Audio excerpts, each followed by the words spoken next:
and they run large companies, and we are proud of them that they're building these big projects in India and the world. And let's be honest, you need the Infosys to provide you the jobs, you need the Wipro to provide you the jobs, and that's also a truism. But are we spooking them? Good evening, Rishabh. At the outset, I would say let's not call them tycoons, for a moment. Let's call them wealth creators and employment generators. Let's not take names of Ambanis, Adanis, or Tatas or Birlas, because there is a diversified group like ITC, there is a diversified bank like ICICI, there is a diversified bank like HDFC, where there is no single owner. Let's only call them wealth generators and wealth creators and employment generators. Now, a very interesting data, Rishabh.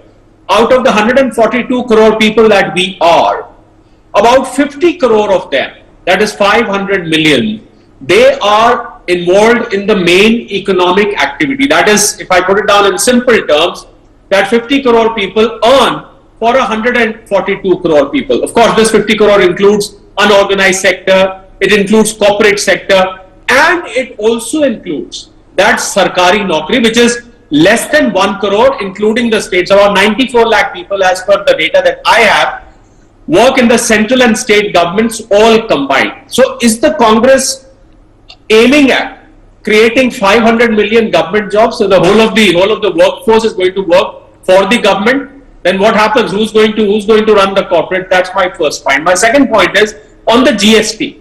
Now you were talking, as you rightly said, it is impractical to make GST non-regressive. I'm putting down in technical term because the regressive term is given to a tax when the poor and the rich end up paying the same rate on the same product. So the thought that rich should pay something else on the indirect tax and the poor should pay something else on the same product is a very sweet thought, is a very nice thought in the perspective. But then how do you implement it? As you rightly said, are you going to make poor people's cards that you show the card? So what a businessman or middle class is going to do? Send your servant with his own card and go and buy a piece of bread for me. Or go and buy bananas. It's inconceivable. So but my question, Sharad Kohli, was different. Okay, my question was, should people be spooked? Because if we are talking about in extreme to the logical conclusion, it means that anybody whose income is above the national average should have the government tax it and redistribute it. That's the logical conclusion to communism. I'm not saying this is what the Congress is suggesting they're saying, but that can be taken to logical conclusion. Without the devil in the detail, should they be making sweeping statements on tax without spooking people? Well, obviously not. I mean, I think they've lost their way completely because these thoughts, Mr. Sam Pitroda saying something else, Mr. The Congress is disowned. They're saying that's got nothing to do with us.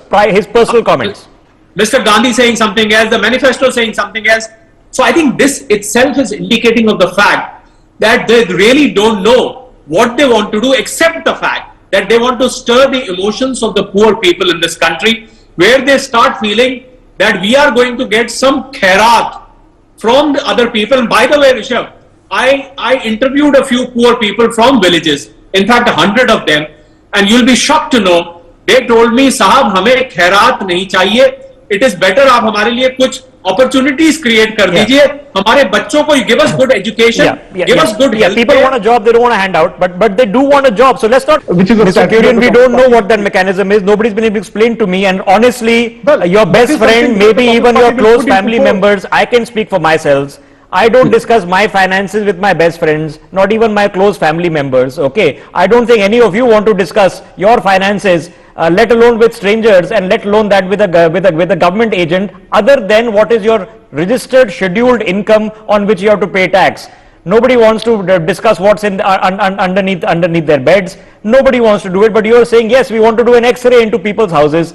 I don't know whether that makes sense. Sharad Kohli, I'm out of time. Sharad Kohli wants to make a point and leave the last word with Mr. Dua as well. Sharad ji, go ahead. Well, our learned panelists from Congress, where I see some contradictions there, because on one side you want to promote private investments and have a long-term view. On the other side, that redistribution of wealth statement is going to keep haunting you at all times.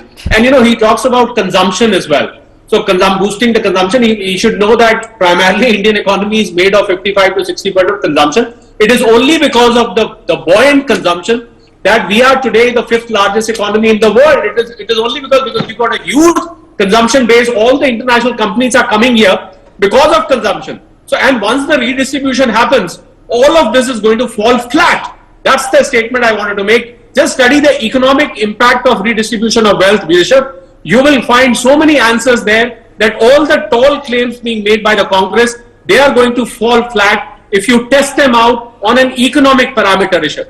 Okay. Stable income tax And system. no increase in taxes, because the party says we won't increase taxes, but we'll have a progressive. That's it. So like I said, the devil is in the detail. It's not making sense right now. And that's why it's tricky.